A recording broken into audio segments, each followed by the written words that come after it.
بسم الله الرحمن الرحيم عما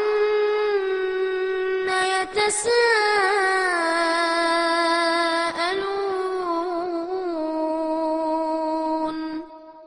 عن النبأ العظيم الذي هم فيه مختلفون كلا سيعلمون ثم كلا سيعلمون ألم نجعل الأرض مهادا والجبال أوتادا وخلقناكم أزواجا وجعلنا نومكم سباتا وجعلنا الليل لباسا وجعلنا النهار معاشا. السلام عليكم ورحمة الله وبركاته. கண்ணியத்திற்குரிய பெரியோர்களே, தாய்மார்களே, சகோதர சகோதரிகளே, தமிழ்நாடு தௌஹீத் ஜமாத் எதிர்வரும் ஜனவரி 31ஆம் நாள் திருச்சியிலே நடத்தவிருக்கும் ஷிர்க் ஒழிப்பு மாநாடு ஏன் என்ற கேள்விக்கான விளக்கத்தை அறிந்து கொள்வதற்காக இந்த கூட்டம் ஏற்பாடு செய்யப்பட்டிருக்கிறது. அது குறித்த பல விளக்கங்களை நாம் தெரிந்து கொள்வதற்கு முன்னால் இந்த தமிழகத்தினுடைய தற்போதைய நிலவரத்தையும் அதில் நம்முடைய ஜமாத்துடைய பார்வையையும் உங்கள் கவனத்திற்கு நாங்கள் கொண்டு வருகிறோம். கடந்த வாரங்களிலே சென்னையிலும் கடலூரிலும் ஏற்பட்ட வெள்ள பாதிப்பின் காரணத்தினால் அந்த பாதிப்புகளை துடை தெரியும் விதமாக தமிழ்நாடு தௌஹீத் ஜமாத்துடைய தலைமையிலே ஏராளமான தொண்டர்கள் களத்திலே இறங்கி வாழ்வாதார உதவிகளையும் நிவாரண பொருட்களை விநியோகம் செய்தும் அந்த பகுதியிலே தெரு தெருவாக துப்புரவு செய்து பாதிக்கப்பட்ட மக்களுக்கு மருத்துவ உதவிகளையும் செய்து வந்தார்கள். ஒட்டுமொத்த சென்னையிலும் கடலூரிலும் பாதிக்கப்பட்ட இடங்களிலெல்லாம் முஸ்லிம்களுடைய தியாகம்தான் அங்கே வெளிப்பட்டிருந்தது. ஒரு பக்கம் முஸ்லிம்கள் எல்லாரும் தெரு தெருவாக அந்த இடங்களில் துப்புரவு பணியை மேற்கொண்டாலும் இறுதியாக 60 ஆண்டு காலமாக இஸ்லாமியர்கள் தீவிரவாதிகள் என்ற அவப்பெயர், ஒரு கசப்புணர்வு, முஸ்லிம்களுக்கு வீடு கொடுக்க கூடாது என்கின்ற பிற மதத்தவர்களின் வெறுப்புணர்வு, மாட்டுக்கறி சாப்பிடக்கூடியவன் பாகிஸ்தானுக்கு ஓடிப்போ என்கிற மதவாதம் எல்லாம் இந்த வெள்ள நிவாரணத்திலே முஸ்லிம்களுடைய துப்புரவு பணியிலே பிற மதத்தவர்களுடைய உள்ளத்தையும் இது துப்புரவு செய்திருக்கிறது. அதன் விளைவாக எல்லா தரப்பு பாதிக்கப்பட்ட இந்து மத சகோதரர்கள் இந்த முஸ்லிம் சமுதாயத்தினுடைய தியாகத்தை மெய்சிலிருக்கும் வகையிலே புகழ்ந்தும் பாராட்டியும் முகநூல்களிலே பரப்பி வருகிறார்கள். அது எல்லோருக்கும் தெரியும். அதே நேரத்தில் ஒரே ஒரு சகோதரர் ஒரு எச்சரிக்கை மணி போன்று ஒரு செய்தியை முஸ்லிம் சமுதாயத்தின் கவனத்திற்கும் கொண்டு வந்தார். அதுவும் முகநூலிலே பரவி இருக்கிறது. அது என்னவென்றால் 1947 இந்திய நாட்டினுடைய சுதந்திரத்திற்காக முஸ்லிம் சமுதாய மக்கள் தன்னுடைய சதவீதத்திற்கும் அதிகமாக பல தியாகங்களை செய்திருக்கின்றனர். அந்த தியாகத்தை எல்லாம் திட்டமிட்டு இருட்டடிப்பு செய்ய வேண்டும் என்பதற்காக காவி பயங்கரவாதிகள், சங் பரிவார வெறியர்கள், RSS கும்பல் இந்த நேரத்தில் முஸ்லிம்களை பற்றிய ஒரு தவறான அபிப்பிராயத்தை உண்டாக்கணுங்கிறதுக்காக கோட்சே என்பவனை முகமது இஸ்மாயில் என்று பச்சை குத்தி அனுப்பி அவனையும் காந்தியை சுட சொல்லி அதன் மூலம் முஸ்லிம் ஒரு தேசத்தந்தையாக சொல்லப்படுகிற காந்தியை கொன்றுவிட்டார் என்ற ஒரு செய்தியை பரப்பி இந்தியாவிலே முஸ்லிம்களுக்கு எதிரான அடக்குமுறைகளை பரப்பினார்கள். ஒரு ஆபரேஷன் அவர்களுக்கு அங்கே சக்சஸ் ஆச்சு. கொஞ்ச காலத்திற்கு அது பேசப்பட்டது. அதே போன்று குஜராத்திலே பூகம்பம் ஏற்பட்டு பூச்சி என்ற மாநகரமே அழிந்து சின்னாபின்னமானது. 2002க்கு முன்னால் ஏற்பட்ட பிரச்சனை.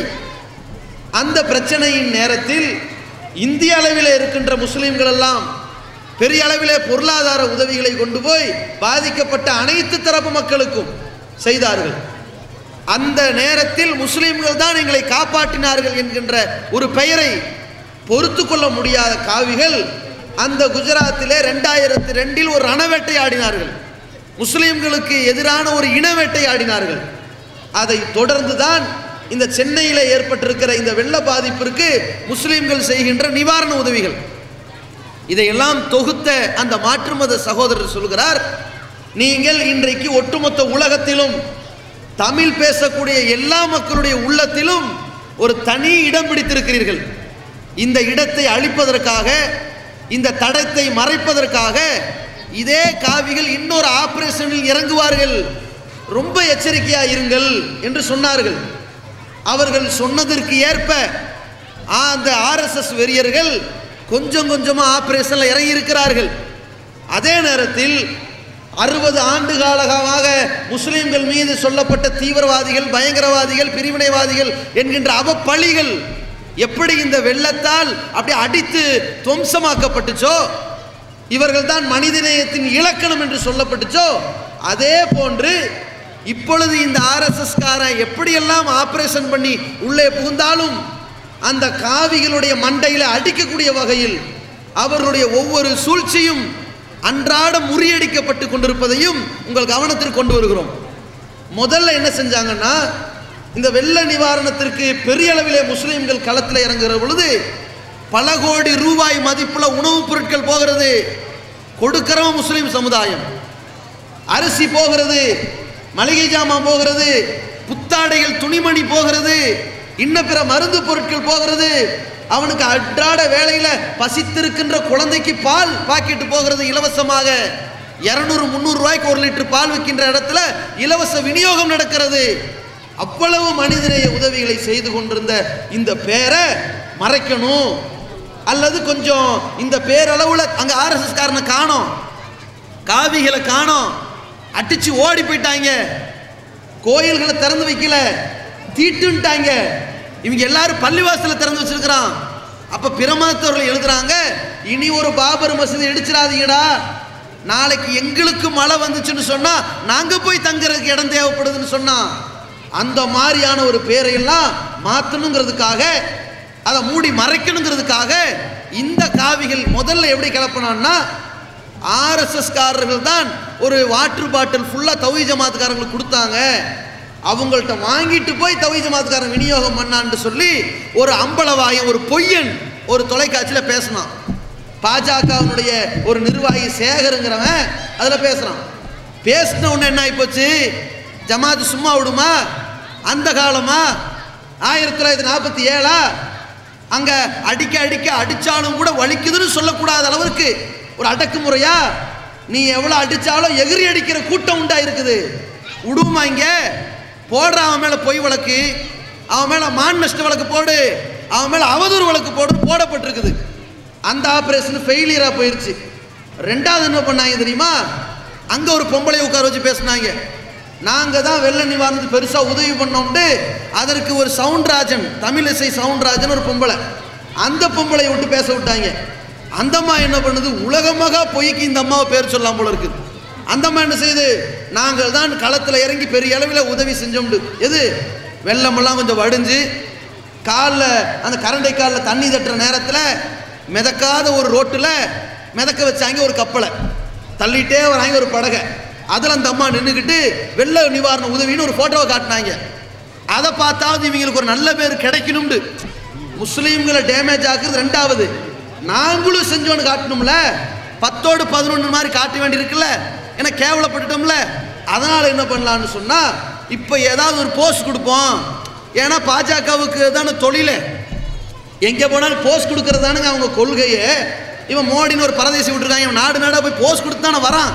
அது மாதிரி இவங்க என்ன பண்ணிட்டாங்கன்னா, வட இந்தியாவில் ஃபுல்லாக நீ ஊழல் பெருச்சாலியாக சுத்து, தமிழகத்தில் நாங்கள் ஊரெல்லாம் போஸ்ட் கொடுத்துட்டு சுத்துறோம்ட்டு இவன் முடிவெடுத்து வந்துட்டாங்க. மோடி வந்து பார்க்க வந்தார்ல, பார்க்க வந்தப்போ கூட அங்கே ஹெலிகாப்டர்லேருந்து பார்த்தா ஊர் தெரியல. அதை என்ன பண்ணிட்டான், போட்டோஷாப் பண்ணிட்டான்.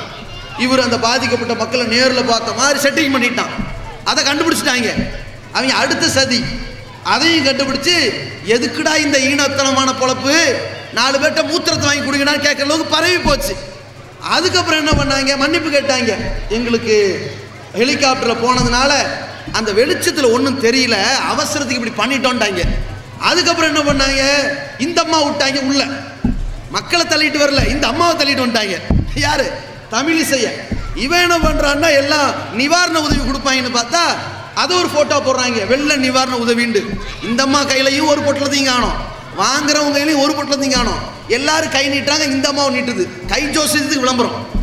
கை ஜோசியத்துக்கு விளம்பரம் கொடுக்கறதுலாம் ஒரு வெள்ள நிவாரணமா, அதுவும் கேவலமாக போயிடுச்சு. அதுக்கப்புறம் இந்த அம்மா பேசுது, காலையில் நாங்கள் ஈக்காட்டு தாங்கள் இருக்கும்போது திடீர்னு ஒரு யாருக்காவது உதவி செய்ய முடியாதான்னு காத்துக்கிட்டு இருக்கும்போது அப்போ நிறை மாத கர்ப்பிணி வந்தா நாங்கள் தான் தூக்கிட்டு போனோம் அப்படின்ட்டாங்க. ஏன்னா இங்கே ஒருத்தன் காப்பாற்றினான்ல, ஒரு முஸ்லீம் ஆள் காப்பாற்றிட்டான். ஒரு இந்துக்கு பிறந்த குழந்தைக்கு முஸ்லீம் பேரை வச்சுட்டாங்க. இவங்களுக்கு வயிறு வாயெல்லாம் எரியுது, என்ன பண்ணலான்னு தெரியல, மருந்து ஊற்றி அடக்கிக்கணும். இவங்களுக்கு வந்த கோபம் தாங்க முடியாமல் இவன் ஒரு புதுசாக ஒரு கதை இழந்தான். அமீனா பீவின்னு ஒரு பெண்ணுக்கு, அந்த முஸ்லீம் பெண்ணுக்கு ஆர்எஸ்எஸ் காரங்க தான் கூட்டிகிட்டு போய் காப்பாற்றி பிரசவம் பார்த்தாங்கட்டாங்க. யாரா அந்த அமீனா பீவின்னு தேடி பார்த்தா அந்த ஊரில் அமீனா பீவி இல்லை. கடைசியில் என்ன பண்ணாங்க, கொண்டையை மறைக்கணும்ல, கண்டுபிடிச்சிட்டாங்க இது போலி ஐடின்னு. அதுவும் பொய். அதுக்கப்புறம் என்ன பண்ணா, இந்த அம்மா விட்டுச்சு, நான் தான் போய் காப்பாற்றிட்டு வந்தாண்டு. அப்புறம் நியூஸில் போட்டான், இந்த அம்மா அடுத்த விட்டு பொம்பளையை காப்பாற்றல, அவங்க அம்மாவை காப்பாத்துச்சுன்னு. அவங்க அம்மா இவ்வளோ வயசான பொம்பளைக்கு எப்படி பிரசவம் ஆச்சுன்னு, அது வேணாம் விட்டுருங்க சப்ஜெக்ட். இப்படியெல்லாம் கேவலப்பட்டு போனாங்க. இதுக்கு அடுத்து என்ன பண்ணான், புதுசாக எப்படியாவது எல்லா இந்துக்களும் புகழ்றான், சொல்லி வச்ச மாதிரி புகழ்றான். நாங்கள் என்ன செட்டாக பண்ணோம், நாங்கள் வேலை பார்த்தோம், சேவை பண்ணோம். சேவை செஞ்சதன் விளைவா அவன் அந்த நேரத்தில் பார்த்தான், அரசியல்வாதி வரல, கட்சிக்காரன் வரல, ஒரு இயக்கத்துக்காரன் வந்திருக்கிறான், ஒரு தனியார் தொண்டு நிறுவனம் வந்திருக்கிறான், எல்லா டிவிலையும் பேச வேண்டிய நிலைமையில தள்ளப்பட்டான். முஸ்லீம்களை இப்போ சொல்லியே ஆகணுங்கிற நிர்பந்தம் வந்துருச்சு. அந்த மாதிரி நேரத்தில் எல்லோரும் முஸ்லீம்களை புகழும் பொழுது இவங்களுக்கு தாங்க முடியாமல் என்ன பண்ணாங்கன்னா, ஒரு 2 முஸ்லீம் பெண்களை பேட்டி கொடுக்க சொல்கிறான். ஆர்எஸ்எஸ் காரங்க தான் எங்களுக்கு அவசர உதவி செஞ்சாங்க, ஆர்எஸ்எஸ் மூலமாக தான் எங்களுக்கு மருத்துவ முகாம் நடத்தினாங்க, ஆர்எஸ்எஸ் தான் எனக்கு மருந்து கொடுத்துச்சு அப்படின்னு பேட்டியை பரப்பி விட்டான். யாரு, இந்த அரடவுசர் கூட்டம். இவங்க அடுத்த ஆப்ரேஷன் இது அல்லாஹ் விடுவானா, உழைச்சவன் இங்கே இருக்கிறான். இவன் என்னடா, இவன் எப்படி உள்ள வரலாம், இவன் எதுக்கு கையாளாகாத அயோக்கிய பையன், இவனை வெளிப்படுத்தக்கூடாது, இவனை அம்பலப்படுத்தணும். அல்லாஹ் என்ன பண்ணா, அதே மாதிரி எந்த 2 பெண்கள் பேட்டி கொடுத்தாங்களோ அவங்க சென்னையில் குளத்தூர் இருக்கிறாங்க.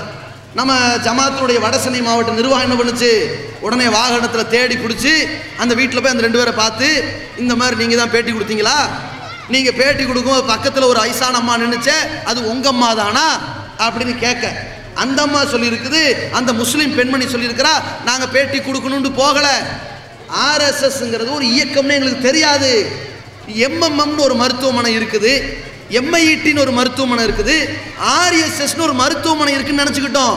அவங்க என்ன பண்ணாங்கன்னா, நீ பேட்டி கொடுக்கணும் மிரட்டி இருக்கிறாங்க. ஆர்எஸ்எஸ் தான் எங்களுக்கு உதவி பண்ணுச்சு, ஆர்எஸ்எஸ் தான் மருந்து கொடுத்துச்சு, நீ பேட்டி கொடுத்தாகணும்னு எங்களை மிரட்டினாங்க, இல்லாட்டி கொடுத்த மருந்துலாம் பிடுங்கி வச்சுக்கோன்ட்டாங்க.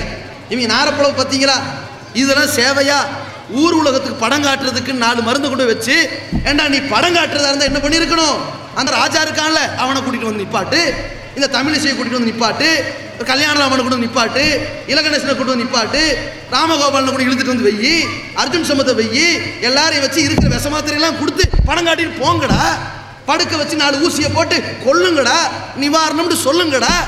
உங்களுக்கு ஏமாத்துறதுக்கு விளம்பரப்படுத்துறதுக்கு முஸ்லீம் பெண் தான் கிடைச்சாலா, முஸ்லீம் பெண்ணை மிரட்டி இருக்கிறாங்க. நீ ஆர்எஸ்எஸ் சொல்லலைன்னா மருந்து பிடிங்கிறோன்ட்டாங்க. இந்த அம்மா என்ன பண்ணிருச்சு, ஏதோ மருத்துவமனையின் பேர் சொல்ல போகிறாங்க போல, ஆர்எஸ்எஸ் எங்களுக்கு உதவி பண்ணிச்சு, நாங்கள் பேசிட்டோம், இப்போ தான் தெரிஞ்சது அது இஸ்லாத்திற்கு எதிராக மனித குலத்திற்கு எதிரான இயக்கம்னு, நாங்கள் சொன்னதை வாபஸ் வாங்கிறோன்னு பேட்டி கொடுத்துருச்சு. கொடுத்துட்டு அந்த அம்மா சொல்கிறாங்க, எங்களுக்கு பக்கத்தில் ஒரு அம்மா இருந்தாங்களா, அது எங்கள் அம்மா இல்லைன்ட்டா, அதுவும் செட்டிங்கு. இவங்க புலவ பார்த்தீங்களாங்க, இவன் ஒவ்வொரு இடத்துலையும் இஸ்லாத்தை இழிவுபடுத்த நினைக்கும் பொழுதெல்லாம் ஓ மக்கரு, இந்த கேடு கட்டவர்கள் சூழ்ச்சி செய்தார்கள், ஓ மக்கரல்லா, அல்லாஹ் இவர்கள் சூழ்ச்சியை உடைத்து காட்டுகிறான். வல்லாஹு கைருல் மாக்கிரீன், இவர்கள் சூழ்ச்சியை உடைத்தறிவதில் அல்லாஹ் மிகச்சிறந்தவன் என்பதை இங்க காட்டிக்கிட்டே வரான். அடுத்து என்ன பண்ணாங்க, இவங்களுடைய அடாவடித்தனத்தில் கோபம் தாங்க முடியாம எல்லா இடத்துலையும் முஸ்லீம்களுக்கு நல்ல பேர் கிடைக்குது, அதை டேமேஜ் ஆக்க முடியல, கண்டுபிடிச்சிடறாங்க. அதே மாதிரி நமக்கு நல்ல பேர் இருக்கலாம்னாலும் 4 பேர் செருப்பு அடிக்கிற மாதிரி பேசுறான், அதையும் கண்டுபிடிச்சிடறான். என்னடா பண்ணலாங்கிற கோபத்தில் முஸ்லீமை போய் தாக்கணும்னு முடிவெடுத்து தான் ஆம்பூர்ல என்ன பண்றான், பிரச்சனை ஆம் ஆத்மி கட்சிக்கும் பாஜக கட்சிக்கும். நீங்க அடிச்சுட்டு போனா தனி, அதே நேரத்தில் ஒரு அலுவலகத்தை முற்றுகையிடுக்கிறான்னா அவனை கைது பண்ண சொல்லணுமே தவிர இவன் யார் சட்டத்தை கையில் எடுக்கிறதுக்கு? சட்டத்தை கையில் எடுக்கிறது இந்த நாட்டுக்கு உகந்ததா? சட்டத்தை கையில் எடுத்தா இவனா உயிரோட வாழ முடியுமா? அமைதி பூங்காவான தமிழகத்தில் இப்படி செய்யலாமா இவன்? அப்ப இந்த மாதிரி இவன் வன்முறையை கையில் எடுத்துக்கொண்டு அவன் என்ன பண்றான், ஆம் ஆத்மி கட்சிக்காரனை போட்டு அடிக்கிறான். அடிச்ச நேரத்தில் அந்த கட்சிக்காரரை சார்ந்த ஒரு ஆளு தன்னுடைய மனைவிமார்களோட குடும்பத்தோட காரில் திரும்புறாரு. அங்கே ஆம்பூர்ந்து கொஞ்சம் தள்ளி போன உடனே அந்த காரில் ரவுண்டு கட்டி முஸ்லீம் பெண்கள் இருக்கிறாங்கன்னு தெரிஞ்சும் தீவிரவாதின்னு சத்தம் போட்டு சொல்லி அந்த காரில் உடைச்சி அங்கே இருக்கிறவர்களுடைய வெளியே இழுத்து போட்டு அடிச்சிருக்கிறான்னு சொன்னால் இது மாதிரியான ஒரு பொட்டைகள், இவன் உண்மையான ஆம்பளையா இருந்தால் என்ன பண்ணியிருக்கணும், அடே ஆம்பளைகள்கிட்ட மோதி இருக்கணும். அப்போ என்னாச்சு, உடனே காவல்துறை களத்தில் இறங்கி நடவடிக்கை எடுக்கணும்னு கேட்டுக்கொண்டோம். 6 பேரை கைது பண்ணாங்க. இங்கேயும் இந்த அடாவடித்தனத்துக்கு அல்லாஹ் மிகப்பெரிய அளவில் அடியை கொடுத்தான். அதுக்கப்புறம் என்ன பண்றாங்கன்னா, இப்போ புதுசா ஒரு ட்ரெண்ட் பண்ணுவோம், எப்படியாவது எதையாவது செஞ்சு 4 வீட்டில் பிச்சை எடுத்தாவது அடுத்த சட்டசபை தேர்தலில் பாஜகவுக்கு ஒரு 10 சீட்டு வாங்கிடணும்னு சொல்லி தான் இவங்க இவ்வளவு இறங்கிட்டு இருக்கிறாங்க. ஒன்றை தெளிவாக புரிந்து கொள்ளுங்கள், இன்றைக்கு தமிழகத்தில் முஸ்லிம் சமுதாயத்தை பற்றி நன்கு புரிந்துள்ள பிற மதத்தவர்கள் வாழ்கிற தமிழகமாக இருக்கிறது. எனவே இன்னைக்கு எப்படி ஒரு வெள்ளம் இருக்கின்ற குப்பைகளை கொண்டு போய் தள்ளியதோ, முஸ்லிம்களை தீவிரவாதிகள் என்ற தவறான எண்ணத்தை அடித்து சென்றதோ, அதே போல இன்னொரு தேர்தல் வெள்ளம் வரும். அந்த வெள்ளத்தில் பாஜக சுக்குநூறாக அடித்து செல்லப்பட்டு இந்த தமிழகத்தில் அடையாளம் காணாமல் போகும் என்பதை இந்த சபையிலே பதிவு செய்து கொண்டு இந்த சீர்குலைப்பு மாநாடு விவகாரத்துக்கு வருவோம். அன்புள்ள சகோதர சகோதரிகளே, இந்த ஜனவரி 31 சீர்குலைப்பு மாநாடு எதற்காக அப்படிங்கிற ஒரு கேள்வியை தான் இந்த தலைப்பாக கொடுத்திருக்கிறார்கள். தமிழ்நாடு தௌஹீத் ஜமாத் இன்றைக்கும் சரி என்றைக்கும் சரி ஒரு மாநாடு என்று நடத்தும் என்றால் அதிலே ஒரு முக்கிய தலைவர்களுக்கு விழா நடத்துவதற்காகவோ அல்லது அவர்களுக்கு பாராட்டு சான்றிதழ் கொடுப்பதற்காகவோ அல்லது அரசியல் இயக்கத்தோடு நாங்கள் கூட்டணி வைப்பது குறித்து அறிவிப்பதற்காகவோ அல்லது நாங்களே ஒரு அரசியல் கட்சி என்று பிரகடனப்படுத்துவதற்காகவோ அல்லது இருக்கின்ற அரசியல் கட்சிக்கு எங்களுடைய சமுதாயத்தின் பலம் என்னன்னு பாருங்க என்று வெயிட்டை காட்டுவதற்கோ கிடையாது. நம்ம நடத்துகிற எந்த கூட்டமாக இருந்தாலும், மார்க்கம் சம்பந்தப்பட்ட எந்த கூட்டமாக இருந்தாலும், மார்க்கம் சம்பந்தப்பட்ட எந்த மாநாடாக இருந்தாலும் அது மறுமை வெற்றியை மட்டும் இலக்காக கொண்டு நடத்தப்படுகின்ற மாநாடு. இந்த மாநாட்டிற்கு 2 வகையான இலக்கை இந்த ஜமாத் நிர்ணயித்திருக்கிறது. ஒரு இலக்கு ஜனவரி 31ஆம் நாள் மக்களை கொண்டு வந்து திரட்டுவது. அதற்கு சில காரணிகள் இருக்கு, அதை நான் பின்னாடி சொல்றேன். இன்னொரு முக்கியமான இலக்கு, இந்த மாநாடு என்கிற தலைப்பை வைத்து ஒட்டுமொத்த பட்டி தொட்டி கிராமங்கள் முழுவதும் இந்த ஷிர்க் என்றால் என்ன என்று மக்களுக்கு விளக்கி பெண்கள் பயான், சிறுவர்கள் மூலம் நிகழ்ச்சி, நாடக நிகழ்ச்சி, குறும்பட நிகழ்ச்சி, ஆவணப்பட நிகழ்ச்சி, தெருமுனை கூட்டங்கள், பொதுக்கூட்டங்கள், சுவரொட்டிகள், ஸ்டிக்கர்கள், துண்டு பிரசுரங்கள் என்று எல்லா கோணங்களிலும் எல்லாருடைய முஸ்லிம் உள்ளங்களிலும் லா இலாஹ இல்லல்லாஹ் என்றால் என்ன என்கின்ற ஒரு விளக்கத்தை சொல்வதுதான் எங்கள் முதல் இலக்கு. 2வது மக்களை திரட்டுவது. அப்படி சொல்வதுதான் எங்களுடைய முதல் இலக்கு. அந்த இலக்கை நோக்கிய பயணத்தில் இப்பொழுது இருக்கிறோம். அதன் அடிப்படையில் தான் எல்லா ஊர்களையும் பொதுக்கூட்டம், மாநாடு என்று இது குறித்து விளக்க பொதுக்கூட்டம் நடத்திக்கிட்டு இருக்கிறோம். இந்த விளக்க பொதுக்கூட்டங்கள், இந்த தெருமுனை கூட்டங்கள், இந்த சுவர் விளம்பரங்கள் எல்லாமே அந்த மாநாடுக்கு மக்களை கொண்டு வந்து சேர்ப்பதை விட எங்களுடைய முதல் இலக்கு இதில் மக்களை கொண்டு வந்து மாநாட்டில் சேர்க்கிறது இருக்கட்டும், அது பிரச்சனை இல்லை. 1-2 பேர் வராட்டியும் தப்பு கிடையாது. ஆனால் ஷிர்க்னா என்னங்கிற விபரீதத்தை ஒரு முஸ்லீம் கூட இந்த தமிழகத்தில் தெரியாமல் இருக்கக்கூடாது. அனைத்து இல்லங்களிலும் இந்த தௌஹீத்வாதியினுடைய அந்த பிரச்சாரம் சென்றடைய வேண்டும்.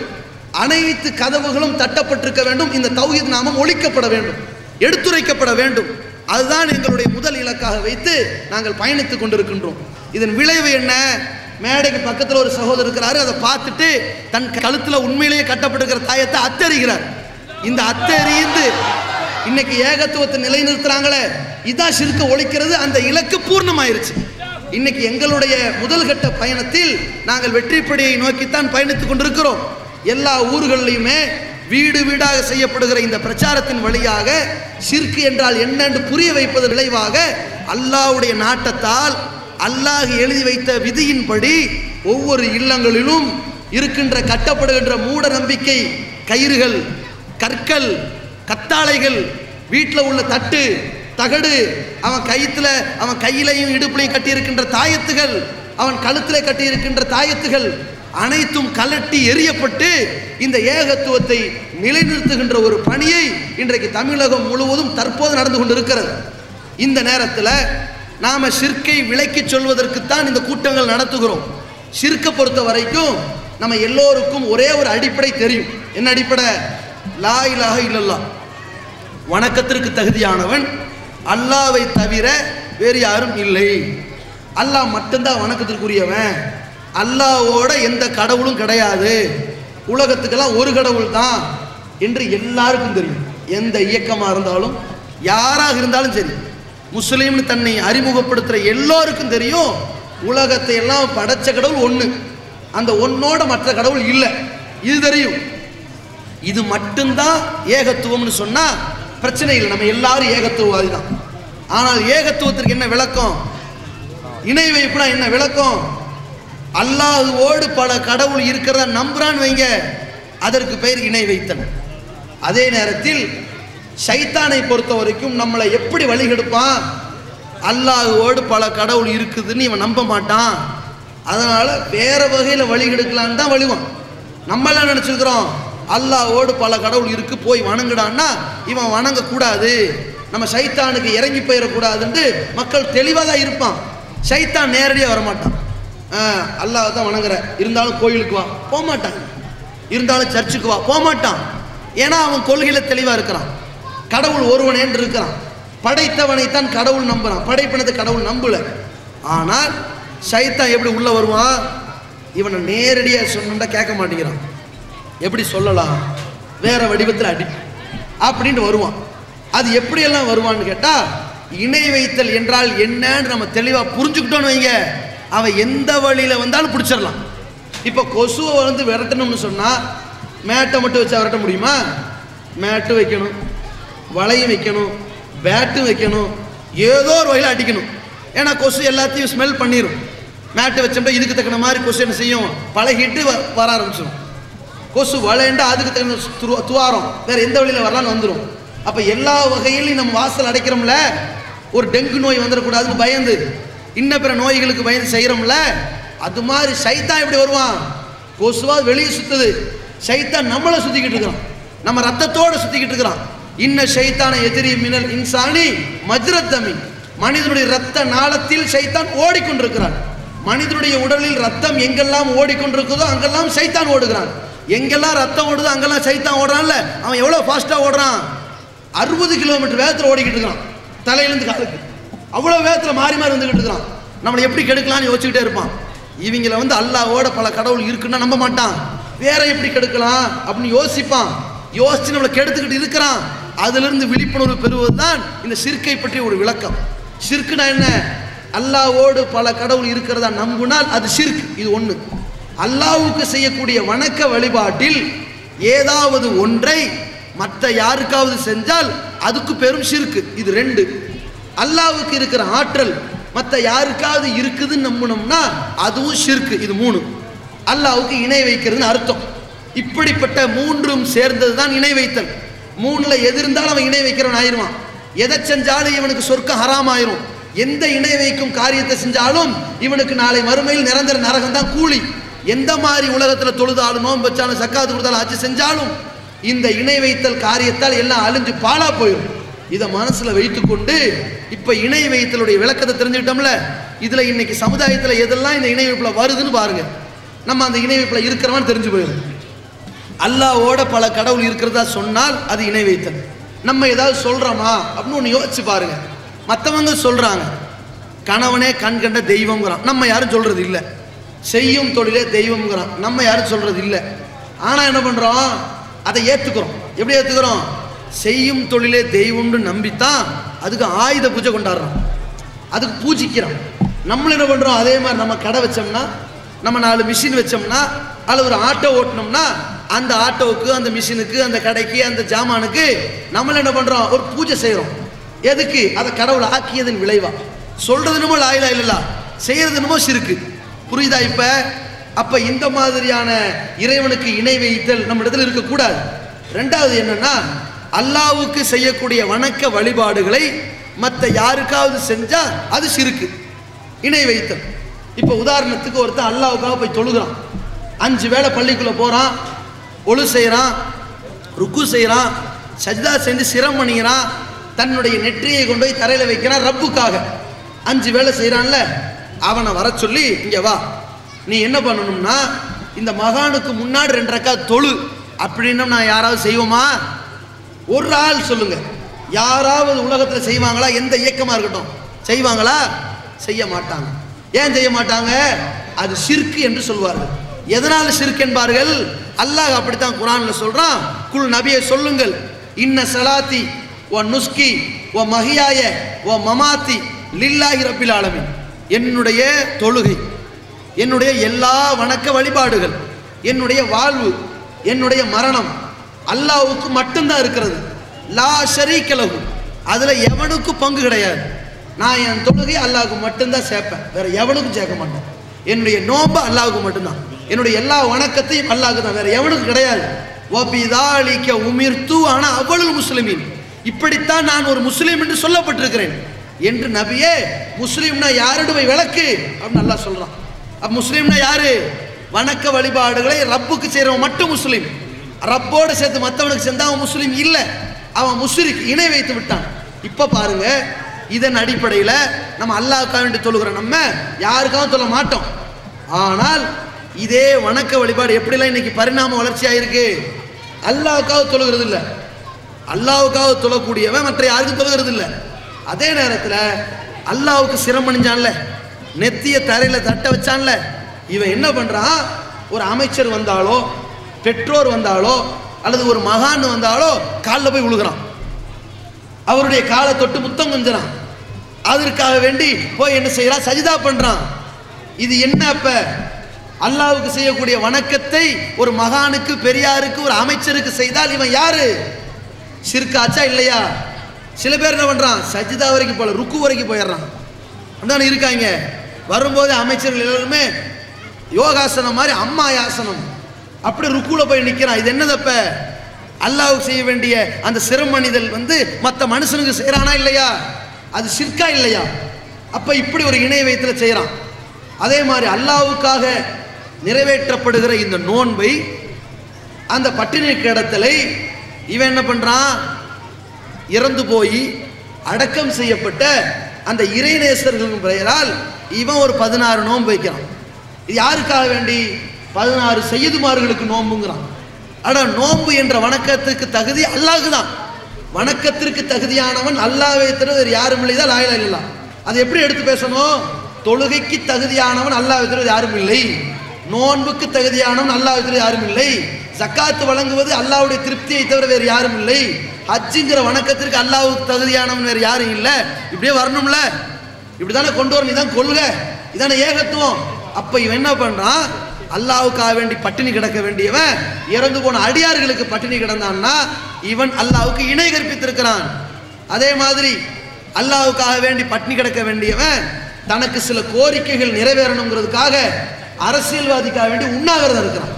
இவன் தௌஹீத்வாதியா? இவன் ஒரு இஸ்லாமியனா? இந்த பட்டினி கிடத்தல் என்பது 1 மணி நேரம் இருக்கலாம், 10 நிமிஷம் இருக்கலாம், ஒரு நாள் இருக்கலாம், அது மேட்ரு இல்லை. பட்டினி கிடத்தல் என்பது எந்த நோக்கத்திற்கு? அது அல்லாஹ்வின் திருப்திக்கா, மனுஷன் திருப்திக்கா? அல்லாஹ்வின் திருப்திக்கு மட்டும் இருந்தால் ஏகத்துவம், மனுஷன் திருப்திக்கு மட்டும்தான் இஸ்லாம் இல்லை, அது இணை வைத்தல் என்றளவா புரியணும். இதுல இன்றைக்கு இணை வைத்துக் கொண்டிருப்பதை பார்க்கிறோம். அதே மாதிரி அல்லாஹ்வுக்கு செய்யக்கூடிய வணக்க வழிபாடுகள் ஒன்று பிரார்த்தனை. யா அல்லாஹ் எனக்கு நல்ல கல்வியை கொடு, யா அல்லாஹ் எனக்கு நோய் நிவாரணத்தை கொடு, யா அல்லாஹ் எனக்கு செல்வத்தை கொடு, யா அல்லாஹ் எங்கள் குடும்பத்திற்கு அமைதியையும் பரக்கத்தையும் கொடு, இப்படிலாம் கேட்கின்ற துஆ என்பது ஒரு வணக்கம். ரசூலுல்லாஹி ஸல்லல்லாஹு அலைஹி வஸல்லம் சொல்றாங்க, அத்-துஆஉ ஹுவல் இபாதா, பிரார்த்தனை செய்வதுதான் வணக்கம் அப்படிங்கிறாங்க.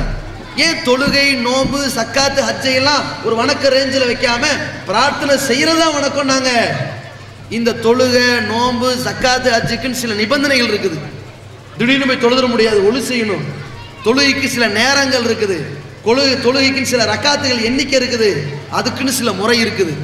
நோன்புக்குன்னு சில மாதங்கள் இருக்குது, சில நேரங்கள் இருக்குது, சில டைம் இருக்குது. நைட்டில் நோன்பு வைக்கிறேன்னு சொல்ல முடியுமா?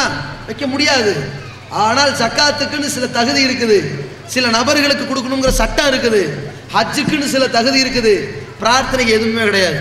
நம்ம துன்பத்தில் இருந்தாலும் அல்லாட்ட கையேந்தலாம், பாவம் செஞ்சவனும் கையேந்தலாம், பாவம் செய்யாதவனும் கையேந்தலாம், இன்பத்தில் இருந்தாலும் கையேந்தலாம், மகிழ்ச்சியில் இருந்தாலும் கையேந்தலாம். உலகத்தில் பகலாக இருந்தாலும் இரவாக இருந்தாலும், தூய்மையாக இருந்தாலும் தூய்மை இல்லாமல் இருந்தாலும் படைத்த இறைவன்கிட்ட கையேந்துவதற்கு எந்த டைம்லையும் கேட்கலாம். அப்போ படைத்த இறைவனோடு தொடர்பு கொள்ளுகிற இந்த துவா தான் வணக்கம் தாங்க ரசூலுல்லாஹ். இந்த வணக்கத்தை அல்லாஹ்விடத்தில் மட்டும் கேட்டால் அவன் முஸ்லீம். இவன் என்ன பண்ணுறான்? மௌத்தா போய் அடக்கம் செஞ்சுருக்காங்கல்ல அவர்கள்ட்ட போகிறான், ஃபக்கீர் பாபான்னு போகிறான், சையத் அலி ஃபாத்திமான்னு போகிறான், அல்லது ஜிந்தா மதர்னு போகிறான், அல்லது மொய்தீன் அப்துல் காதிர் ஜிலானின்னு போகிறான். இப்படி அங்கங்கே இருக்கக்கூடிய அடக்கம் செய்யப்பட்டிருக்க ஒரு நபர்கிட்ட போய் நீங்க தான் மகானங்களை காப்பாற்றணும்னு கேட்கலாம். இப்படி செய்கிறானா இல்லையா? அல்லாஹ்விடத்தில் செய்ய வேண்டிய வணக்க வழிபாடை மற்றவர்களுக்கு செய்வதால் பிரார்த்தனைக்கு தகுதியானவன் அல்லாஹ் தவிர யாரும் இல்லை. இதை புரிஞ்சுக்கிட்டவன் ஏகத்துவாது, இதை புரிஞ்சவன் மட்டும் முஸ்லீம்.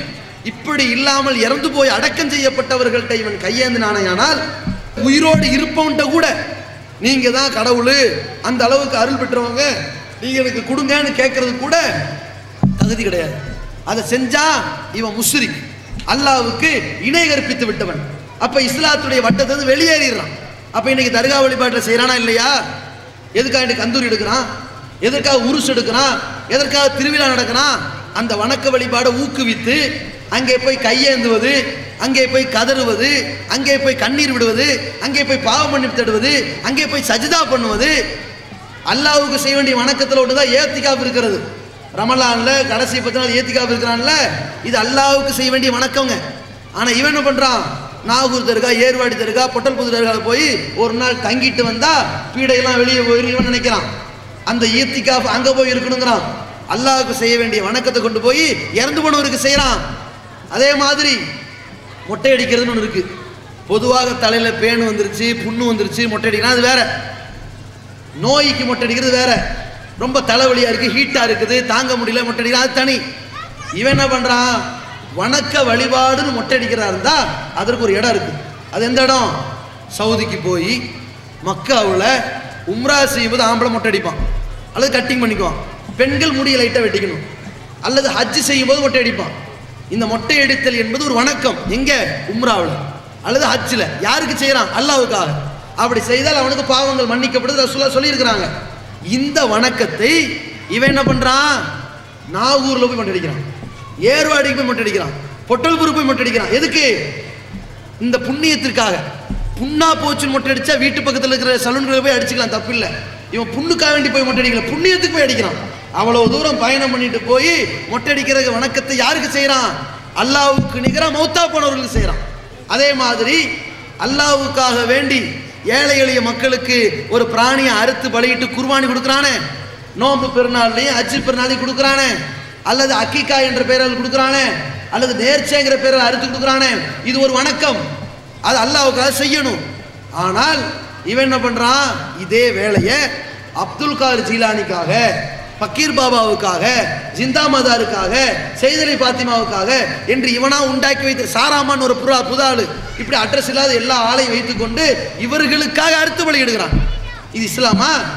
நபிகள் நாயகம் ஸல்லல்லாஹு அலைஹி வஸல்லம் சொல்றாங்க, லஅனல்லாஹு மன் தபக லி கைரில்லாஹ், அல்லாஹ்வை விடுத்து மற்ற யாருக்காவது அறுத்து பலியிடுவானேயானால் அவர்களை அல்லாஹ் நாசமாக்குவான்னாங்க. இது செய்யறானா இல்லையா? அல்லாஹ்வுடைய கோபத்திற்கு ஆளாகிற காரியம் இருக்கா இல்லையா? அல்லாஹ்வோடு பல கடவுள் இருக்கிறதா நம்புவது எப்படி இணை வைத்தலோ அதற்கு சமமான இணை வைத்தல் தான் அல்லாஹ்வுக்கு செய்ய வேண்டிய வணக்கத்தில் ஒன்றை மற்றவனுக்கு செய்யறது. இன்னைக்கு இருக்கா இல்லையா? அல்லாஹ் என்ன பண்றான்? இது பாவம், இதை செய்யாதேங்கிறான். செய்யாதேன்னு மட்டும் சொல்லல, நீ செய்யற அளவுக்கு எவனுக்கும் தகுதி இல்லடாங்கிறான். அல்லாஹ் விட்டுட்டு மற்றவன்ட்ட கையேந்திரியே, அல்லாஹ் விட்டு மற்றவன்ட்ட தொழுகிறியே, அல்லாஹ் விட்டு விட்டு மற்றவர்களுக்கு நோன்பு வைக்கிறியே, அல்லாஹ்வை விட்டு விட்டு மற்றவர்களுக்காக வேண்டி மொட்டை அடிக்கிறியே, அல்லாஹ் விட்டு விட்டு மற்றவர்களுக்காக வேண்டி அறுத்து வழியிடுறியே, நீ யாருக்காக இந்த வணக்கத்தை செய்யறியோ அவர்கள் யாருமே என்னை போன்று தகுதி உள்ளவர்கள் கிடையாதுங்கிறான். எப்படி சொல்றான்? நீ அப்படி செய்யாதன்னு மட்டும் சொல்றீங்க, நியாயத்தை சொல்றான் அல்லாஹ்.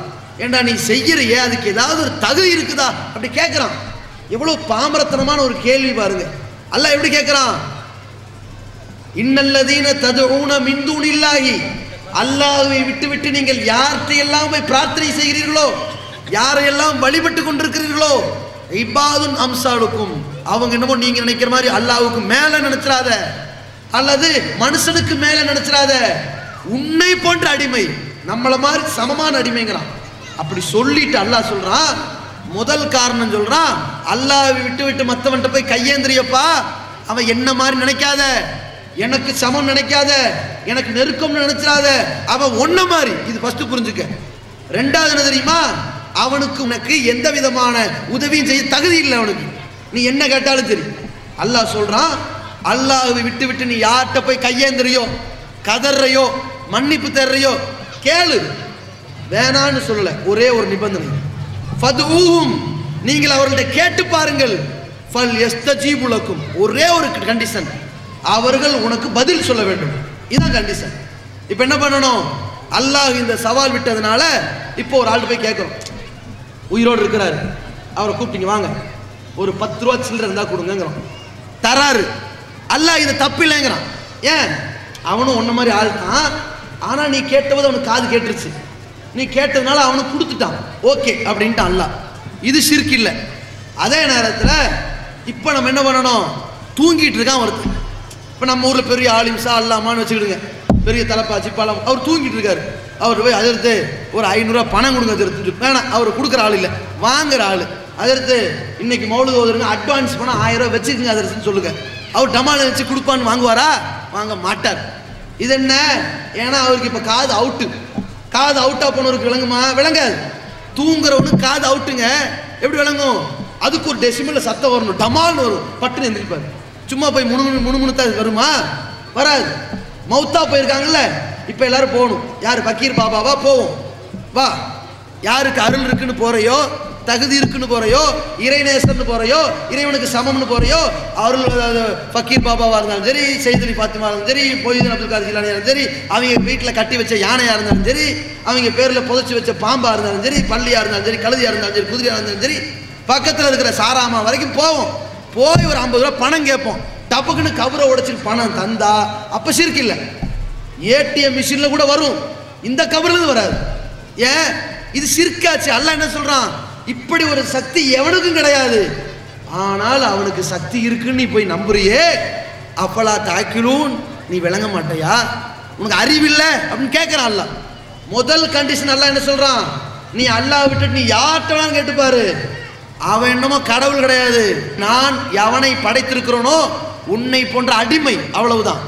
ரெண்டாவது என்ன? நீ கேட்கக்கூடியவன் உனக்கு பதில் சொல்ல மாட்டான், கியாமத் நாள் வரும் வரை சொல்ல மாட்டான். மூணாவது என்ன? அப்படி சொல்லுவான்னு போய் கேட்டு பாரு.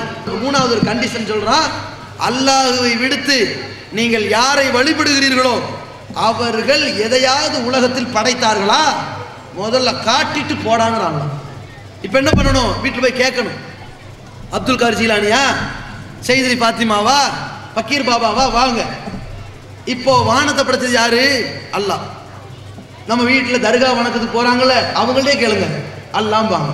பூமியை படைச்சது யாரு? அல்லாஹ். உங்களை படைச்சது அல்லாஹ், என்ன படைச்சது அல்லாஹ். சரி, இப்போ நீங்க இந்த ஃபக்கீர் பாபாட்ட போலாம், நீங்க அவரை படைச்சது அதுவும் அல்லாஹ். சரி, அப்போ அவர் படைக்கப்பட்ட ஒரு ஆள். அதே நேரத்தில் எல்லா கேள்விக்கும் அல்லாங்கிறீங்க, இந்த ஃபக்கீர் பாபா எத்தனையை படைச்சு விட்டாரு அதை காட்டுங்களேன் அப்படின்னு கேளுங்க. அல்லாஹ் என்ன பண்றான்?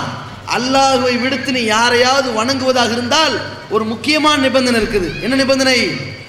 நான் படைச்சதை உனக்கு காட்டிட்டேன், இதெல்லாம் நான் படைச்சேன். நீ இப்போ என்ன பண்ணணும்?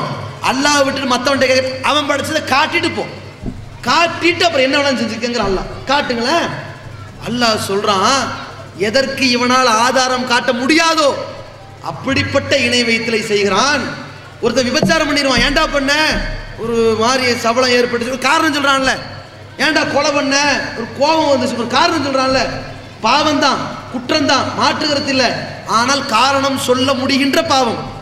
இணை வைக்கிறவன் ஏன்டா போய் கையேந்தின, அவர் வண்டியா வீட்டில் கொடுத்தாரு, வீடு அப்படி கூரையை பிச்சுட்டு கொட்டுச்சு, அவர்கிட்ட போய் கையேந்தினப்பான்னு சொல்ல முடியுது அவனால? சொல்ல முடியுமா? போனா அப்படியே கப்பரை உடைச்சிட்டு கையில தருவாருன்னு சொல்லுவான் அவன்? சொல்ல மாட்டான். அல்லாஹ் கேட்கிறான், எதற்கு உனக்கு சான்று காட்ட முடியாதோ, ஆதாரம் காட்ட முடியாதோ அவர்களை ஏன் வணங்குற? ரெண்டாவது அல்லாஹ் சொல்றான், அவன் உலகத்துல எதையும் படைக்கல. இன்னொன்னு என்ன தெரியுமா, அவனே நான் படைச்ச ஆள்றா, நான் படைச்ச ஆள்கிட்ட போய் நீ கேட்கறியா அப்படின்னு கேட்கிறான்.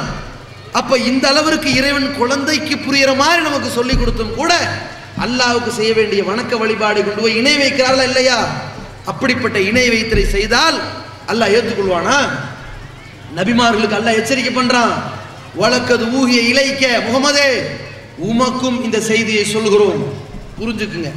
ஓ இலல்லதின மின் கபலிக்க, உங்களுக்கு முன்னால் வந்த எல்லா தூதர்களுக்கும் இதைத்தான் சொல்லி இருக்கிறோம். என்ன தெரியுமா?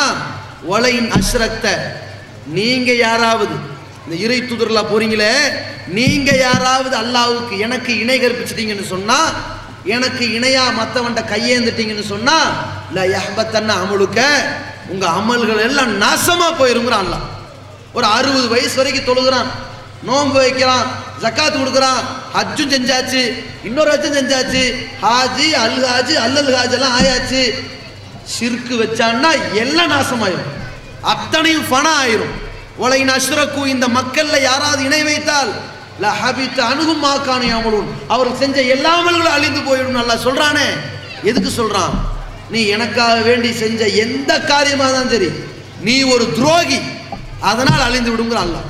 அப்ப இந்த எச்சரிக்கை இறை தூதர்களுக்கு ஏன் அல்லாஹ் சொல்றான்? இறை தூதர்களா இருந்தாலும் நான் சொல்ல வேண்டிய கடமையை புரிஞ்சுக்க, அல்லாஹ்ங்கிற இந்த தரஜாவில் எவனையும் கொண்டு வந்து நீ கற்பனை பண்ணக்கூடாது அப்படின்னு அல்லாஹ் சொல்லி இருக்கும் பொழுது நம்ம மக்கள் என்ன பண்றாங்க? ஒரு பலவீனம். என்ன பலவீனம்?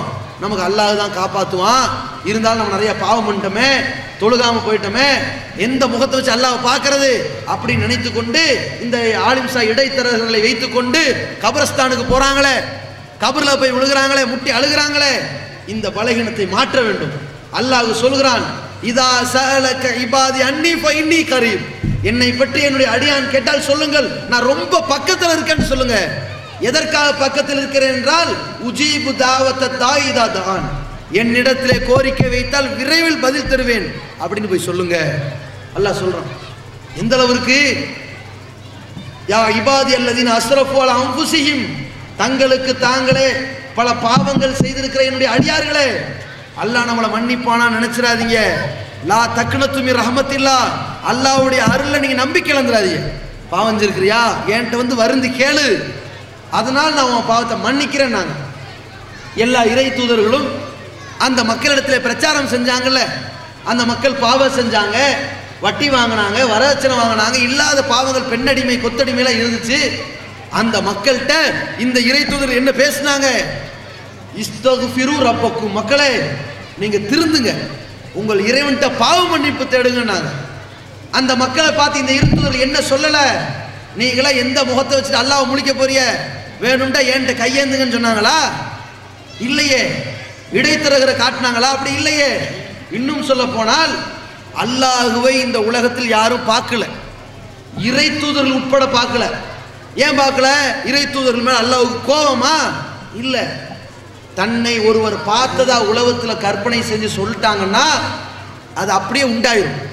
போட்டோ உண்டாயிரும், அப்புறம் சிலை உண்டாயிரும், அப்புறம் அவை இஷ்டத்தை கடவுளை உண்டாக்கிடுவான்.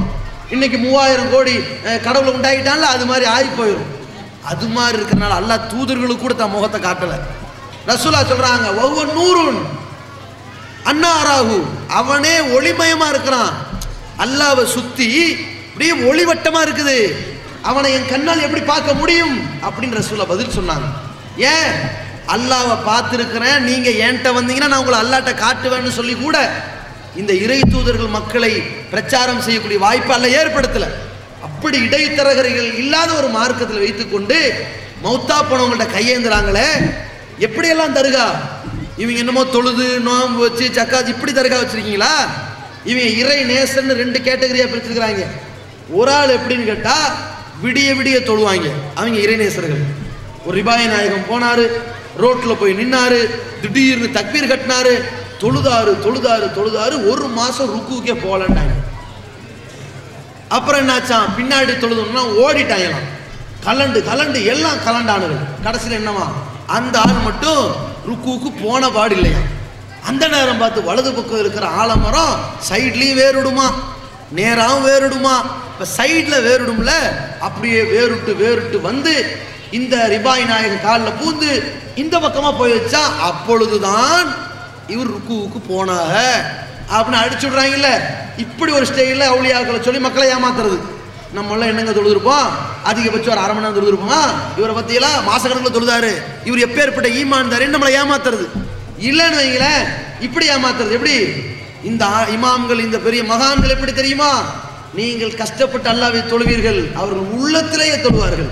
தொழ மாட்டாங்கன்னு அர்த்தம். கேட்டா தில்கி நமாஸ், உள்ளத்திலே தொழுது கொள்வார்கள். இப்படி ஏமாத்தி தெரியுமா? அதனால தான் என்ன பண்ணா, எந்த பேராவது கிடைச்சா தர்கான்னு கட்டிக்கிட்டான்.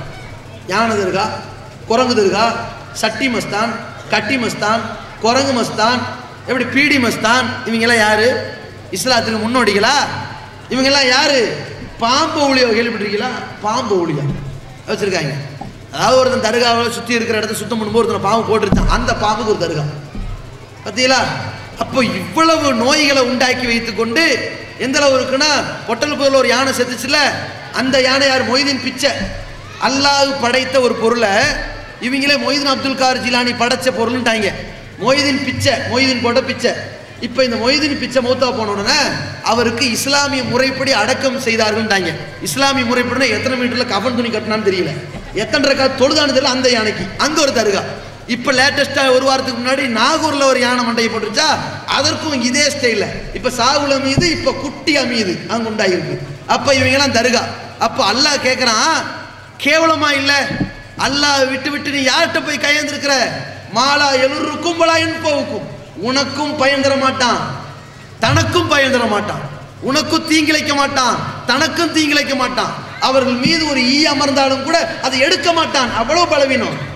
எந்த அளவுக்கு அல்லாஹ் சொல்றான்னா, உதாரணங்களை சொல்வதில் அல்லாஹ் போதுமானவன். உலகத்திற்கு எப்பேற்பட்ட அறிவுரையையும் நேரடியாகவும் அல்லாஹ் சொல்லுவான், சிலத உதாரணத்தோட சொல்லுவான். எப்படி சொல்றான் அல்லாஹ்? ஒருவன் வீடு கட்டினா எப்படி கட்டணுங்கிறது அல்லாஹ் சொல்றான் பாருங்க.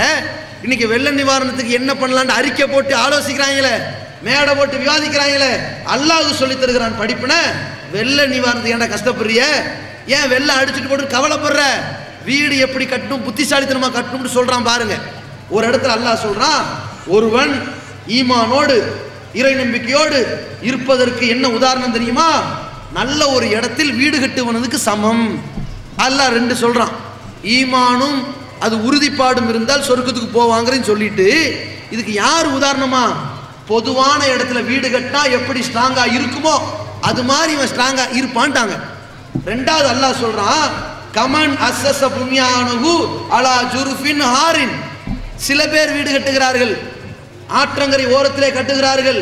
அங்கே கட்டினால் மண் அரிக்கத்தான் செய்யும், தண்ணீர் அடித்து செல்லத்தான் செய்யும். அப்படி வீடு கட்டக்கூடியவன் யாருக்கு உதாரணம்? பலவீனமான ஈமான் கொண்டவனுக்கு உதாரணம். பலவீனமான ஈமான் இருந்தா மறுமையில பிழைக்க முடியாது. எப்படி ஆற்றங்கரை ஓரத்தில் ஒருத்தன் வீடு கட்டினால் திடீரென்று வெள்ளம் அடித்துருமோ, அல்லாஹ் சொல்றான், மண் அரிச்சிட்டு போயிருமோ, அது மாதிரி உன் ஈமான ஸ்ட்ராங்கா வச்சுக்க. வீக்கா வீடு கட்டினவன மாதிரி இருக்காதப்பா அப்படின்னு அல்லாஹ் நமக்கு சொல்றான். வீடு கட்டுறான் புத்திசாலித்தனமா கட்டு. ஆறு அடிச்சுட்டு போகும் தெரியும், அங்கேயே போய் குடிசை வைக்கிற. ஏரியுடைய இடம் தெரியுது, அங்கேயே போய் வீடு கட்டின. குளத்தினுடைய இடம் தெரியுது, அங்கேயே போய் காம்பவுண்ட் கட்டின. அல்லாஹ் எவ்வளவு அழகான பாடத்தை அப்பவே சொல்றான்னு பாருங்க. இந்த மாதிரி அல்லாஹ் உதாரணம் சொல்கின்றான். வீடுகளிலேயே மிக மிக மிக பலவீனமான ஒரு வீடு பைத்துல் அன்கபூத், சிலந்தி பூச்சி கட்டுகிற வீடுங்கிற அல்லாஹ். சிலந்தி பூச்சி எதுல கட்டும்? எந்த ஒரு ப்ராடக்ட் பொருளை கூட கட்டாது, எச்சில்ல தான் கட்டும். எச்சில்ல தான் நூல் வடிவத்தில் கட்டும். ஆனா எவ்வளவு கஷ்டமா கட்டுது! மனுஷன் கஷ்டப்படுறதை விட கடுமையான கஷ்டத்தைப்படுது. அவ்வளவு கஷ்டப்பட்டு வீடு கட்டும். ஆனால் உலகத்தில் இருக்கிற எல்லா வீடுகளை விட பலவீனமான வீடு அதுதான். ஊதுனா கலைஞ்சு போயிடும். அது மாதிரி அல்லாஹ் சொல்றான், அல்லாஹ்வை விட்டு யாரெல்லாம் இணை கற்பிக்கிறார்களோ அந்த இணை கற்பிப்பவர்களுக்கு உதாரணம் சிலந்தி வீடு கட்டுற மாதிரி. இவன் எவ்வளவு கஷ்டப்படுறான், தர்காவுக்கு போறான், பயணம் பண்ணிட்டு போறான், குடும்பத்தோட வண்டி எடுத்துட்டு போறான், அங்க மொட்டை அடிக்கிறான், அறுத்து விளையிடுறான், இங்கிருந்து அஜ்மீருக்கு போறான், இல்ல நாகூருக்கு போறான், அல்லது ஏர்வாடிக்கு போறான், கீழக்கரைக்கு எங்கேயாவது போகணும், ஏதாவது பண்ணணும். ஆத்தங்கர செய்தி பாத்திமா இல்லாட்டி பீமா நகருக்காவது போய் கேரளாவுக்கு போயிடுறான். எப்படியாவது தர்காண்டு எவ்வளவு செலவு பண்ணியிருப்பான், தர்காண்டு எவ்வளவு செலவு பண்ணி, எவ்வளவு அறுத்து பலியிட்டு, எவ்வளவு பயணம் பண்ணி, எவ்வளவு இழந்திருக்கிறான். இவன் கஷ்டப்பட்டு கட்டிய வீடு சிலந்தி கூடு. நாளைக்கு எப்படி ஆகுமா, காணல் நீர் மாதிரி போயிருமா. நீ அல்லாஹ் விட்டுட்டு எல்லாரையும் நம்பிக்கை பண்ணிட்டு வா, மொய்தீன் அப்துல்லார் வருவாருன்னு நினைச்சிட்டு போ, பக்கீர் பாபா வருவாருன்னு நினைச்சிட்டு போ, எல்லாரும் வந்து நிப்பாய் நினைக்கிறியா? காணல் நீர் பார்ப்பதற்கு நீர் போன்று தெரியும், இதோ நம்ம தேடின ஆள் இங்க இருக்கிறாருன்னு போவான். காணல் நீர் என்னது, காண்பதற்கு மட்டும்தான் நீர், கிட்ட போனா தண்ணி தெரியாது, தண்ணி இருக்காது. அது மாதிரி நீ அல்லாஹ் விட்டுட்டு நீ யார்கிட்ட கையேந்திரியோ அவங்க எல்லாம் தெரிவாங்க. அந்த இடத்துல தெரிகிற பொழுது இவன் வேகமா ஓடுவான். கிட்ட அப்துல் கார் ஜீலானி வரமாட்டார், விழுந்த நரகம் தான் வரும். அதை அல்லாஹ் சொல்லித் தருகிறான். அல்லாஹ் விட்டுட்டு நீ வணங்குறியே, ஒரே ஒரு நிபந்தனை, அவன் எதையாவது படைச்சான்னு காட்டு. 10,000 ஈ இருக்கட்டும், ஒரு 2,000 ஈய படைச்சாரு காட்டு, அல்லது ஒரு 100 கொசுவை படைச்சாரு காட்டு, அல்லது 2 கரப்பாம்பூச்சியை படைச்சாரு காட்டின்னு பார்ப்போம். அல்லாஹ் கேட்கிறான். அப்ப இந்த மாதிரி தகுதியற்றவைகளை வழிபட்டு கொண்டிருந்து அல்லாஹ்வுக்கு செய்யக்கூடிய வணக்க வழிபாடை இவர்களுக்கு செய்வதால் அவர்கள் இணை வைத்துக் கொண்டிருக்கிறார்கள். அதுக்கப்புறம் என்ன பண்றாங்க, நம்ம சமுதாயத்தில் இணை வைக்கக்கூடிய நிலை இன்னொரு வகை. அது எப்படி, அல்லாஹ்வுக்கு இருக்கக்கூடிய ஆற்றல், அல்லாஹ்வுக்கு இருக்கக்கூடிய ஒரு பவர், அல்லாஹ்வுக்கு இருக்கக்கூடிய பண்பு, மனுஷனோ மகானோ மலக்கோ ஜின்னோ யாருக்காவது இருக்கிறதா இவன் நம்புனா இவன் அல்லாஹ்வுக்கு இணை வச்சுனா அர்த்தம். அவன் அல்லான்னு பேரெல்லாம் சொல்ல தேவையில்லை. அல்லாஹ் எப்படி பார்ப்பானோ அது மாதிரி இவர் பார்ப்பாரு, அல்லாஹ் எப்படி வாரி வழங்குவாரோ அது மாதிரி இவர் வாரி வழங்குவாரு, அல்லாஹ் எப்படி மன்னிப்பாரோ அதே மாதிரி இவர் மன்னிப்பாருண்டு அல்லாஹ்வுடைய ஆற்றலையும் அல்லாஹ்வுடைய பண்பையும் மனுஷனுக்கு வச்சான், படைப்பினத்துக்கு வச்சான். அவன் அல்லாஹ்வுக்கு இணை கற்பிச்சிட்டான். ஏன், அல்லாஹ் தன் திருமறை குர்ஆன்ல சொல்கின்றான், வலம் யகுல்லஹு குஃபுவன் அஹத், அவனுக்கு நிகராக அவனுக்கு சமமாக உலகத்துல எவனுமே கிடையாது, அவனுக்கு சமமா எவனுமே இல்லைன்னு அல்லாஹ் சொன்ன பிறகு கூட இவங்க எப்படியெல்லாம் இணை வைக்கிறார்கள். அல்லாஹ்வுக்கு இருக்கிற ஆற்றல் ஒண்ணு பாவங்களை மன்னிக்கிற ஆற்றல், எல்லா பாவங்களையும் மன்னிக்கிற ஆற்றல், பெரும்பாவங்களை மன்னிக்கிற ஆற்றல், சிறுபாவங்களை மன்னிக்கிற ஆற்றல், அறிந்து அறியாமல் செய்யற பாவங்களை மன்னிக்கின்ற ஆற்றல் எல்லாம் அல்லாஹ்வுக்கு இருக்கு. அல்லாஹ்வுடைய ஆற்றல்ல ஒண்ணு கஷ்டத்திலிருந்து காப்பாத்துறது ஒண்ணு. இந்த ஆற்றல் உலகத்துல யாருக்கும் கிடையாது. ஆனால் இவங்க சுபஹான மௌலிதுன்னு சொல்லி பள்ளி வாசல்ல ஓதுறாங்கல்ல, யா நபி சலாம் அலைக்கும், யா ரசூல் சலாம் அலைக்கும், யா ஹபீப் சலாம் அலைக்கும், வருஷம் மீலாது விழாங்கிற பேர்ல நபிகள் நாயகத்துக்கு ஒரு கிறிஸ்மஸ் விழா கொண்டாடுறாங்கல்ல. அவன் ஈசா நபிக்கு செய்யறான், இவன் முகமது நபிக்கு செய்யறான். ஈசா நபிக்கு பிறந்த நாள், இவன் முகமது நபிக்கு பிறந்த நாள், அதையே காப்பி அடிச்சு பண்ணிக்கிட்டு இருக்கிறாங்கல்ல. அந்த பிரமத கலாச்சாரத்தை காப்பி அடித்து கிறிஸ்துவர்களின் நடைமுறையை செயல்படுத்தி கொண்டிருக்கின்ற இந்த பள்ளிவாசல் நிர்வாகம், அன்னல் மஸ்ஜிது லில்லாஹி ஃபலா தது மஅல்லாஹி அஹதா, பள்ளிவாசல் அல்லாஹ்வுக்குரியது, அவர்களில் யாரையும் பிரார்த்தனை செஞ்சிராதுன்னு அல்லாஹ் சொல்றான். ஆனா இவன் என்ன பண்றான், அந்த பள்ளிவாசல உட்கார்ந்து கொண்டு அந்த கஃபாருல் கத்தாயா, முகமதே நீங்க தான் எல்லா பாவங்களையும் மன்னிக்க கூடியவங்க, வதுனூபில் முபிகாத், மிகப்பெரிய பாவங்களையும் நீங்கள் மன்னிக்க வல்லவர்னு ஓதுறான். மிகப்பெரிய பாவம் என்ன, ரசூலுல்லாஹ் சொன்னாங்களே, அல்லாஹ்வுக்கு இணை வைக்கிறது. அல்லாஹ்வுக்கு இணை வைத்தால் இன்னல்லாஹ லா யக்ஃபிரு யுஷ்ரக பிஹி, தனக்கு இணை கற்பிக்கப்படுவதை அல்லாஹ் ஒரு காலத்திலே மன்னிக்கவே மாட்டான். மறுமையில எழுப்பி பார்க்கும்போது எல்லோரும் ஏதோ ஒரு பாவம் செஞ்சிருப்போம், அல்லாஹ் மன்னிக்க நினைச்சா மன்னிச்சிருவான். ஆனா ஷிர்க் வச்சிருந்தான், இணை வைத்திருந்தான், அதை மட்டும் மன்னிக்க மாட்டான், ஒருபோதும் மன்னிக்க மாட்டான். அப்படி மன்னிக்காத ஒரு பாவத்தை முகமதே நீங்க நினைச்சா மன்னிக்கலாம்னா என்ன ஓதுறான், அல்லாஹ்வுக்கு மேல நினைக்கிறானா இல்லையா. பெற்றோருக்கு நோவினை செய்வது பெரும்பாவம், ஆனால் முகமதே நீங்க நினைச்சா அதை மன்னிச்சிடலாம். வட்டி வாங்குறது பெரும்பாவம், முகமதே நீங்க நினைச்சா மன்னிச்சிடலாம். அனாதைகளுடைய சொத்துக்களை சூறையாடினால பெரும்பாவம், முகமதே நீங்க நினைச்சா மன்னிச்சிடலாம். எப்படி இவன் செய்யற எல்லா பாவத்திற்கும் பழி யாரு, முகமது நபி வைக்கிறானே. இதே மாதிரி தான் கிறிஸ்தவன் எல்லா பாவத்துக்கும் பழிய ஈசா நபியில வச்சான். நம்ம கடைசியில சாவுறமே, நமக்காக இயேசு என்ன செஞ்சிட்டாரு, சிலுவையில ஏறிட்டாருன்ட்டான். செஞ்ச பாவத்துக்களை அவர் மேல பாரத்தப்பட்டு போன மாதிரியே இவன் செய்யற எல்லா பாவத்துக்கும் நபிகள் நாயகத்தின் மீது போடுறது தான் மௌலிது ஓதுறான். இது ஷிர்க் இல்லையா? அல்லாஹ்வுக்கு இருக்கக்கூடிய ஆற்றல், பாவம் மன்னிக்கக்கூடிய ஆற்றலை ஒரு மனுஷனுக்கு வைக்கிறான், இது ஷிர்க் இல்லையா? அதே மாதிரி யாமன்த மாதா வஜித்தரம், பாவங்கள் செய்தவனே, குற்றம் புரிந்தவனே, தூப், பாவ மன்னிப்பு கேளு. யார்கிட்ட? முகமதுட்ட வந்து கேளு அப்படிங்கிறானே. இறை தூதர்கள் அதுதான் சொன்னாங்களா? இஸ்தக்ஃபிரு ரப்பக்கும் சும்ம தூபு இலைஹி. மக்களே, நீங்கள் அல்லாஹ்விடத்திலே உங்கள் இறைவன்கிட்ட பாவ மன்னிப்பு தேடுங்கள், அவனிடத்திலேயே மன்னிப்பு கேட்டு நில்லுங்கள், சரணடையுங்கள் என்று எல்லா இறை தூதர்களும் சொன்னதை உல்டாவாக்கி முகமதே நீங்க பாவத்தை மன்னிங்கன்னு கேட்கிறான்னா, கஷ்டத்தை போக்குபவர் நீங்கள் தான், பாவத்தை மறைப்பவர் நீங்கள் தான் பேசுறான்னா, இது அல்லாஹ்வுக்கு இணை வைக்கிறது இல்லையா?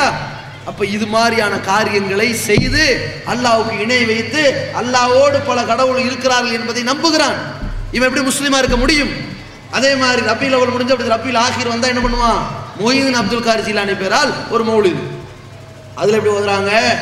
ஒமையுனாதி இஸ்மி அல்ஃபம் பி ஹல்வத்திஹி அஸ்மம் பி ஹிம்மத்திஹி சர்மன் லி அப்பத்திஹி அஜப்து முஸ்ரியம் மின்னஜிலி தாவத்திஹி. யார் என்னுடைய பெயரை 1000 முறை கூப்பிடுகிறார்களோ, அதனுடைய முக்கியத்துவத்தை உணர்ந்து பயபக்தியோட தூக்கத்தை இழந்து ஓதுகிறார்களோ, உடனே அங்க வந்துருவேண்டு அப்துல் காரி ஜீலானி சொன்ன மாதிரி ஒரு பாட்டை ஓதிக்கிட்டு இருக்கிறாங்களே. அல்லாஹு தான் அரியாபுரத்தில் நாம் சொல்வதை கேட்கக்கூடியவன். 7 வானத்துக்கு மேல அரிசுக்கு மேல இருக்கின்ற ரப்பு இருக்கானே, நம்ம இங்க பேசுறவனு கேட்கும். ஆனால் பாக்தாதுல அடக்கம் செய்யப்பட்டிருக்கிற அப்துல் காரி ஜீலானி கேட்கும் நம்புறீங்கன்னா இது அல்லாஹ்வுக்கு இணை வைக்கிறதா இல்லையா? மௌத்தா போன்னு கேட்கும்னு நினைக்கிறானே, இது அல்லாஹ்வுக்கு இணை வைக்கிறதா இல்லையா? அல்லாஹ் எவ்வளவு தெளிவா சொல்லித்தரான். இன்னக்க லா துஸ்மியுல் மௌத்தா வலா துஸ்மியு சும்மத்துவா. செவிடனுக்கு உன்னால பேசி விளங்க வைக்க முடியாது, செத்தவனுக்கு உன்னால பேசி விளங்க வைக்க முடியாது. எப்படி சொல்றான் பாருங்க. செவிடனுக்கு கண் இருக்கு, மூக்கு இருக்கு, வாய் இருக்கு. வாய் பேசும், கண்ணு பார்க்கும், மூக்கு சுவாசிக்கும், உடல் ஜீவனாக இருக்கும். ஆனா காது தான் அவுட்டு. அவனுக்கும் நீ பேசுறது விளங்காதுடா. அதே நேரத்தில் மௌத்தா போனவன் இருக்கானே, அவனுக்கு எல்லாமே அவுட்டு. அல்லாஹ் என்ன பண்றான்? காது மொத்தம் அவுட்டா போனானே, அவனுக்கே நீ பேசுறது விளங்காதுன்னா எல்லாமே அவுட்டா போனவனுக்கு எப்படி விளங்கும்? அதை கேட்கிறான் அல்லாஹ். இவங்க என்ன பண்றாங்க? யா முஹித்தீன் அப்படின்னு 1000 வாட்டி கூப்பிட்டா அவர் வேகமா வந்துருவாராம். எப்போ? இருட்டுக்குள்ள குதிரையில வருவாருங்கிறான், மாவுல குலைச்சிட்டு ஓடிடுவாருங்கிறான். கள்ளப்பயலாடா இருட்டில் கூட்டு வந்து காட்டுறதுக்கு பகல்ல காட்ட வேண்டியதானே. அப்ப இந்த மாதிரி எல்லாம் அல்லாஹ்வுக்கு இணை கற்பித்துக் கொண்டிருக்கிறார்கள். அல்லாஹ் எப்படி சொல்றான்? அவர்களை வணங்காதுன்னு 19 சொல்லல, வணங்குறதானே ஒரு சவால். நீ கூப்பிட வரட்டும், ஃபதூஹும் ஃபல் யஸ்தஜீபுலக்கும், நீ கூப்பிட்டு காட்டு, அவன் வரட்டும், வணங்கிட்டு போங்கிறான் அல்லாஹ். தப்பு இல்லை அல்லாஹ்வுடைய பார்வையில். ஆனா நீ நிறைவேற்றும். சவால் விடுவோம்ல, நீ 1000 முறை இல்லை, கோடி முறை கூப்பிட்டுப்பா, எல்லாரும் சேர்ந்து கூப்பிடு. இருக்கின்ற ஆலிம்சாக்கள், உலமாக்கள், ஹாஃபில்கள், குர்ராக்கள் எல்லாம் சேர்த்திக்க, எல்லாம் ஓது. வந்தாங்கண்டா வணங்கிட்டு போ, பிரச்சனை இல்லை. வரலண்டா திருந்திட்டு வா. இதுதானங்க அல்லாஹ் சொல்லித்தரான். இதை விட என்ன இலகுவான ஒரு வார்த்தையை பேச முடியும்? அப்ப இது மாதிரி அல்லாஹ்வுக்கு இருக்கிற ஆற்றல் மௌத்தா போனவங்களுக்கு இருக்குன்னு நினைக்கிறான். அதே மாதிரி இன்னொரு இடத்துல ஜோசியம் பார்க்குறாங்க, ஃபால் கித்தாப் பார்க்குறாங்க, மாந்திரிகம் பார்க்குறான். இந்த மாதிரி இடத்துல எல்லாம் போய் ஜோசியம், எண்கணித ஜோதிடம் இப்படி எல்லாம் பார்க்குறான்ல. ஜோசியன் என்ன பார்க்குறான்? இவர்கிட்ட போய் கையை கொடுத்தா அல்லது இவர்கிட்ட போய் பேசினா நாளைக்கு நடக்கிற நம்முடைய எதிர்காலத்தை தீர்மானிப்பார்னு நினைக்கிறான். ஆனால் அல்லாஹ் என்ன சொல்றான்? குல் நபியை சொல்லுங்கள், லா யாலமு மன்ஃபி சமாவாத்தி வல்லர்லில் கைப இல்லல்லா. வானங்களில் உள்ளவர்களும் மலக்குமார்கள் ஜின்கள் உட்பட, பூமியில் உள்ளவர்களும் யாரு? மனிதர்கள் ஜின்கள் உட்பட, விலங்கினங்கள் உட்பட யாராக இருந்தாலும் சரி, மறைவானவற்றை அறிய மாட்டார்கள் என்று நபியை சொல்கிறாங்க அப்படின்ட்டு அல்லாஹ். ஆனா இவங்க எப்படி இருக்கிறாங்க? ஜோசியக்காரனுக்கு மறைவான ஞானம் தெரியும் நினைச்சு போய் கேட்கலாம். அப்ப அல்லாஹ்வுடைய மறைவான ஞானம் என்கிற ஆற்றல் ஒரு குறிகாரனுக்கு இருக்குது நம்புறது இணை வைத்தலாம் இல்லையா? ரசூலுல்லாஹி ஸல்லல்லாஹு அலைஹி வஸல்லம் எவ்வளவு தெளிவா சொன்னாங்க. மன் அத்தா அர்ராஃபன், யார் ஒரு குறிகாரன் ஜோசியக்காரன் போய் ஃபயுசத்திகுஹு பிமா யகூல், அவன் சொல்றதுல உண்மையா இருக்கும் என்று நம்புவானே, ஆனால் ஃபகது அபல்லதி உன்சில அலா அபல் காசிம், இந்த முகமது நபிக்கு இறக்கப்பட்ட திருக்குரானை நிராகரித்த காபிராகி விட்டான்றான் அல்லாஹ். அல்லாஹ்வுடைய தூதர் சொல்றாங்க. அப்ப இவ்வளவு கண்டனத்திற்குரிய ஒரு ஜோசியத்தை ஃபால் கித்தாப்ங்கிற பேர்ல நம்ம மக்கள் பார்க்கறாங்களா இல்லையா? அரபில பார்த்தா ஹராம் ஹலால் ஆயிருமா? யோசிச்சு பாருங்க. அதே மாதிரி என்ன பண்றாங்க? சூனியம். எவனோ ஒருத்தன் உட்கார்ந்து இருப்பானா, அவன் மந்திரம் ஓதுவானா, ஓதுற மந்திரத்தை இவன் காய் விளங்காம, கால் விளங்காம, வாய் பேசாம, கண்ணு பார்க்காம, காது கேட்காம அப்படியே இறந்து போயிடுவான்.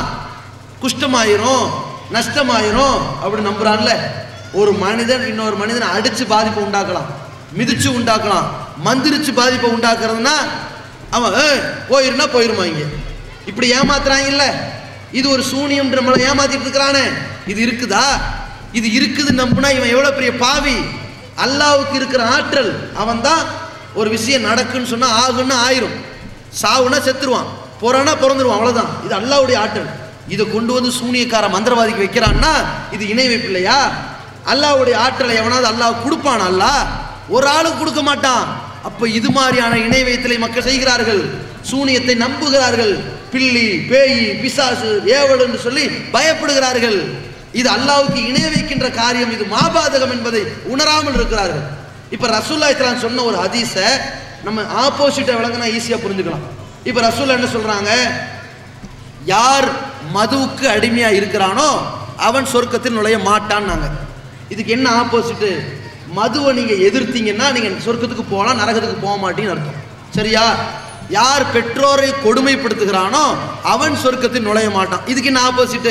பெற்றோர்களை நல்ல விதமா வச்சவன் இறை நம்பிக்கையோடு இருந்தான்னா இவன் சொர்க்கத்துக்கு போவான்னு அர்த்தம், நரகத்துக்கு போக மாட்டான்னு அர்த்தம். மூணாவது என்ன?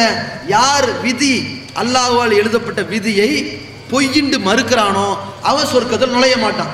இப்போ விதியை ஒருத்தன் உண்மைன்னு நினைக்கிறான், அல்லாஹ்வின் விதி இப்படிதான் நடக்குதுன்னு நம்புறான், இவன் எங்க போவான்? சொர்க்கத்துக்கு போவான். எங்க போக மாட்டான்? நரகத்துக்கு போக மாட்டான். அதே மாதிரி ரசூலுல்லாஹ் சொல்றாங்க, வலா முஃமினும் பிசிஹ்ர், சூனியத்தை உண்மைன்னு நம்பினவன் சொர்க்கத்தில் நுழைய மாட்டான். அப்ப சூனியத்தை பொய்ன்னு நம்பினவன் சொர்க்கத்துக்கு போவான், நரகத்துக்கு போக மாட்டான். இதுதானே ஹதீஸ். எவ்வளவு சிம்பிளா ரசூலுல்லாஹ் நமக்கு விளக்கி இருக்கிறாங்க. இப்படிப்பட்ட ஒரு ஏகத்துவத்தை புரிந்து கொள்ளாமல் பில்லி சூனியம் மாந்திரீகம்னு மக்கள் ஏமாந்து கொண்டிருக்கிறார்கள். அப்ப இது போன்ற இணை வைப்பு காரியங்கள் இருக்குது. கைத்த கையில கட்டினா சரியாயிடு நம்புறான். நோய் நிவாரணம் தருகின்ற ஆற்றல் அல்லாஹ்வுக்கு இருக்குது. உன்னிடத்திலேயே உதவி தேடுகிறோம் ஒவ்வொரு சூரத்துல் ஃபாத்தியால ஈயாக்க நஅபுது வ ஈயாக்க நஸ்தஈன் கேட்டுட்டு இவன் தர்கால போய் கைத்த கட்டுறான், கையில கழுத்துல கட்டுறான், இடுப்புல கட்டுறான். எப்படி சரியாகும்? ரசூலுல்லாஹி ஸல்லல்லாஹு அலைஹி சொன்னார்கள், மன் அல்லக்க தமீமத்தன் ஃபக்கத் அஷ்ரக, எவன் தாயத்தை தொங்க விடுகிறானோ அவன் அல்லாஹ்வுக்கு இணை கற்பித்து விட்டான், அவன் இஸ்லாத்தை விட்டு வெளியே போயிட்டான். அப்ப வெளியே போன சமுதாயம் முஸ்லீம் பேர்களா சுத்திக்கிட்டு இருக்குது. அவர்கள் மீண்டும் இஸ்லாத்தில் கொண்டு வருவதற்கு தான் இந்த மாநாடு. அப்ப இவ்வளவு இணை வைத்தல் காரியங்கள் கிட்டத்தட்ட நான் உங்களுக்கு 40க்கு மேல பட்டியல் போட்டிருக்கிறேன். 40க்கும் மேற்பட்ட இணை வைத்தல் காரியங்கள் நம்ம மக்கள்கிட்ட இருக்குது. வாஸ்து சாஸ்திரங்கிறான், இது மாதிரியான நோய் மூட நம்பிக்கைகள், நல்ல நேரம் கெட்ட நேரங்கிறான், நல்ல நாள் கெட்ட நாளுங்கிறான், நல்ல மாதம் பீடை மாதம்ங்கிறான், ஒடுக்கத்து புதன்னு தள்ளி விடுறான். இப்படியான மூட நம்பிக்கைகள் இணை வைத்தல்கள் நம்முடைய சமுதாயத்திலே மண்டி கிடக்கிறது. அந்த காரியத்திலிருந்து இந்த மக்கள் விடுபடுவதற்காக ஒரு விளக்கத்தை சொல்வதற்குத்தான் இந்த மாநாடு என்கின்ற ஒரு இலக்கை வைத்திருக்கிறோம். ரெண்டாவது, இந்த மாநாட்டு அன்றைய தினம் நம்ம நினைக்கலாம், சரி மாநாடு பேரை சொல்லி ஊரெல்லாம் பிரச்சாரம் பண்ணி முடிச்சிட்டீங்க, அப்புறம் எதுக்கு மாநாடு அப்படின்னு நினைக்கலாம். மாநாடு எதுக்கு தெரியுமா? அந்த இடத்துல ஏகத்துவவாதிகளை சங்கமிக்க செய்து இன்றைக்கு ஒரு சின்ன பொதுக்கூட்டத்தை பார்க்கிற பொழுது இந்த மார்க்கத்தை உணர்ந்து ஒருத்தர் தாயத்தை கழட்டி வீசினார்ல, தட்டு தகடு தாயத்து இதெல்லாம் பாவம்னு புரிஞ்சார்ல, இது மாதிரியான ஒரு மாற்றத்தை பல லட்சக்கணக்கான மக்கள் அந்த ஷிர்க் ஒழிப்பு மாநாடை பார்த்து அந்த லைவ்லயே அந்த இணை வைப்பை காலில் தூக்கி போட்டு மிதிக்கணுங்கிறது தான் இந்த மாநாடு. இரண்டாவது கட்டம், இன்றைக்கு நாட்டுல வரதட்சணைங்கிற பாவம் மேலோங்கி கிடக்கிறது, அந்த கொடுமை தலைவிரித்து ஆடுகிறது. அதை ஒழிக்கணும்னு சொன்னா ஒருத்தனுக்கு இறையச்சம் வேணும். இறையச்சம் ஒண்ணு வேணும்னா அவனுக்கு ஏகத்துவம் இருக்கணும். அல்லாஹ் மட்டும்தான் பயப்படணும்னு வரக்கூடியவன் இறையச்சத்தோட இருப்பான். அல்லாஹ் மட்டும்தான் வணங்கணுங்கிற தௌஹீத்வாதி மட்டும்தான் இறையச்சத்திற்கு சொந்தக்காரனா மாறுவான். அல்லாஹ் ஒருத்தன் இருக்கிறான், நம்மளை விசாரிப்பாங்கிற மறுமை சிந்தனைக்கு உட்பட்டவன் தான் இறையச்சத்திற்கு மாறுவான். இந்த படை ஏகத்துவத்தை சொல்லுகிற படையாக உருவாகுவதோடு தமிழகத்திலே இனி வரும் காலங்களில் நடைபெறுகிற திருமணங்களில் வரதட்சணை என்கின்ற கொடுமையை இந்த மாநாட்டில் கலந்து கொண்டவன் செய்ய மாட்டான் என்று சூளுரைப்பதற்கு மாநாடு. வரதட்சணைங்கிற கொடுமையை நறுக்கி நசுக்கி பொசுக்குவதற்கு தான் அந்த மாநாடு. இன்றைக்கு மதுவை பூரணமாக ஒழிக்க வேண்டும் என்று எல்லா கட்சிக்காரனும் கூட்டம் போடுறான். கூட்டம் போடுறவனெல்லாம் குடிச்சிட்டு தான் வந்து நிற்கிறான். மேடையில் உள்ளவனும் குடிக்கிறான், கூட்டத்தில் கலந்தவன் நிற்கிறான். ஆனால் நாங்கள் ஒரு மாநாடை நடத்தி காட்டுகிறோம், வந்து பாருங்கள், உலகமே எட்டி பாருங்கள், இந்த மாநாடு எப்படி நடக்கிறது என்று பாருங்கள். இன்ஷா அல்லாஹ் அந்த மாநாட்டிலே கூடுகின்ற லட்சோப லட்சம் மக்களுடைய கூட்டத்திற்கு பிறகு மறுநாள் காலையில் ஒரு சிறிய ஒரு மதுபாட்டிலையும் கூட காணாத ஏகத்துவவாதிகளாக இறையச்சம் உள்ளவர்களாக மதுவுக்கு மயங்காத மறுமைக்கு பயங்குகின்ற ஒரு இளைஞர் கூட்டத்தை பார்ப்பீர்கள் என்று காட்டுகிற வகையில் ஒரு மாநாடு. இன்றைக்கு வரதட்சணை வட்டி என்கின்ற ஒரு கொடுமை, இந்த சமூக கொடுமையை ஒழிக்கின்ற வகையில், வட்டி பாவம் என்று உணர்கின்ற வகையில் ஒரு சமுதாயம் சீர்தூக்கப்பட்டு சமூக சீர்திருத்த மாநாடாக, ஏகத்துவத்தை விளக்குகின்ற மாநாடாக, ஓரை கொள்கையை உணர்த்துகின்ற மாநாடாக, ஷிர்கை அல்லாஹ்வுடைய தூதரவர்கள் தன்னுடைய மக்கா வெற்றிக்கு பிறகு ஒன்று கூடிய அந்த ஹஜ்ஜில் அரஃபாவுடைய பெருவழியில் ஒரு சிற்குழி மாநாடை நடத்தினார்கள். அந்த இடத்தில் அறிவித்தார்கள், இன்ன குல்ல ஷைஇன் மின் அம்ரில் ஜாஹிலியா, அறியாமை காலத்து பழக்கங்கள் எல்லாம் மவ்லூகுன் தஹ்த கதமைய, என் காலுக்கு அடியிலே தூக்கி போட்டு புதைக்கப்பட்டிருக்குதுன்னு சொன்னார்கள். இஸ்லாத்தை நிலைநிறுத்தினார்கள். அதே போன்று இன்ஷா அல்லாஹ் வருகின்ற ஜனவரி 31 ஏகத்துவத்தை நிலைநாட்டுகிற ஷிர்கை அதை ஒளித்தெரிகின்ற ஒரு மாநாட்டிலே தமிழகம் முழுவதும் ஷிர்க் ஒழிப்பு பிரச்சாரத்திலே கலந்து கொண்ட இந்த தௌஹீத்வாதிகள், அதனால் எடுத்துரைக்கப்பட்ட ஏகத்துவ பிரச்சாரங்கள், அதன் மூலமாக கலட்டீரியப்பட்ட தாயத்துகள், தட்டுகள், மூடநம்பிக்கை பொருட்கள் அனைத்தும் அந்த மாநாட்டு திடலில் காலில் தூக்கி போட்டு புதைப்பதற்கான ஒரு மாநாடு. தமிழகத்திலே இந்த இணை வைப்பின் சாயல் கூட இல்லை என்று அந்த சாயலை வேரோடும் வேரடி மண்ணோடும் பிடிங்கிறுவதற்கான மாநாடாக இந்த மாநாட்டிற்கு உங்களை அழைக்கிறோம். ஒன்றை மீண்டும் பதிவு செய்து கொள்கிறோம், இந்த கூட்டம் வெள்ள நிவாரண பணியை ஈடுபட்டாலும் சரி, மக்களிடத்தில் தானே புயலுக்காக களமிறங்கினாலும் சரி, சுனாமி பேரலைக்காக வேண்டி அங்கே சுழற்சியாக வேலை செய்தாலும் சரி, இரத்த தானத்தை செய்து மனிதநேயத்தை உயிர்ப்பித்தாலும் சரி, வரதட்சணை வட்டி போன்ற பாவத்தை எதிர்த்தாலும் சரி, ஏகத்துவத்தை நிலைநிறுத்தினாலும் சரி, இந்த கூட்டத்தை பார்த்து லட்சோப லட்ச மக்கள் திரண்டு நின்றாலும் சரி, இந்த கூட்டத்தை நோக்கி ஏராளமான கோடிக்கணக்கான மக்கள் இந்த ஜமாத்தில் இணைந்தாலும் சரி, எங்களுக்கு நோட்டும் வேண்டாம், சீட்டும் வேண்டாம், ஓட்டும் வேண்டாம். உங்களிடத்திலே நாங்கள் கேட்பதெல்லாம் இன்னமா நுதைமுக்கும் லிவஜ்ஹில்லா, அல்லாஹ்வுடைய திருப்திக்காகத்தான் நாங்கள் வேலை செய்கிறோம். லா நுரீது மின்கும் ஜஸாஅன், உங்களிடத்தில் எந்த பரிகாரத்தை கேட்க மாட்டோம். வலா ஷுக்கூரா, எந்த நன்றியை கூட எதிர்பார்க்க மாட்டோம். ஏன்? இன்னா நகாஃபு மின் ரப்பினா யௌமன் அபூசன் கம் தரீரா, மறுமையிலே நெருக்கடி மிக்க ஒரு நாளை நாங்கள் பயந்து நிற்பதற்காகத்தான் உங்களை நாங்கள் அடமானம் வைக்க மாட்டோம், ஆட்சியாளர்கள் காட்டி கொடுக்க மாட்டோம். இது உங்களுக்கும் சொல்கிறோம், வெள்ள நிவாரண பணியை செய்த சென்னை வாசிகளுக்கும் கடலூர் வாசிகளுக்கும் சொல்கிறோம். நாங்கள் செய்த தியாகத்திற்காக நாளைக்கு ஓட்டு என்கின்ற கேவலமான பிச்சை எடுக்கின்ற ஈனத்தனமான இழிவான ஒரு சமுதாயமாக உங்கள் முகத்திலே முழிக்காது என்பதை உறுதிபட தெரிவித்துக் கொள்கிறோம். இந்த சமுதாயம் எவனிடத்திலும் விலை பேசாது, இந்த சமுதாயம் எவனிடத்திலும் விலை போகாது என்று எடுத்துரைத்து இந்த ஏகத்துவத்திற்காக வாழ்ந்து ஏகத்துவத்திற்காக மரணிக்கக்கூடியவர்களாக அல்லாஹ்வுடைய தூதரவர்கள் அபூதர்தா ரலியல்லாஹு அவர்களை பார்த்து சொன்னார்கள், அபூதர்தாவே லா துஷ்ரிக் பில்லாஹ், அல்லாஹ்வுக்கு இணை கற்பிக்காதே. நீ அல்லாஹ்வுக்கு இணை கற்பிக்க வேண்டிய நிலைக்காக கொல்லப்பட்டாலும் சரி, அல்லாஹ்வுக்கு இணை வைக்க வேண்டும் என்பதற்காக அல்லாஹ்வுக்கு ஏகத்துவத்தின் அடிப்படையிலே வாழக்கூடாது என்று உன்னை திணித்து இதற்காக நீ எரிக்கப்பட்டாலும் சரி, நீ அதற்கு அடிபணிந்து விடாது என்று சொன்னார்களே, அதுபோன்று இந்த ஏகத்துவவாதிகள் எவனாக இருந்தாலும் சரி, அல்லாஹ்வை மட்டும் வணங்குகிற நாம் அல்லாஹ்வுக்காகவே வாழ்ந்து அல்லாஹ்வுக்காகவே மடிந்து போகக்கூடிய முஸ்லிம்களாக வாழ்ந்து மரணிக்கின்ற பாக்கியத்தை வல்ல இறைவன் நம் அனைவருக்கும் தந்தருவானாக. வாஹிருதவானா அல்ஹம்துலில்லாஹி ரப்பில் ஆலமீன். அஸ்ஸலாமு அலைக்கும் வ ரஹ்மத்துல்லாஹி வ பரகாத்துஹு. அல்லாஹ்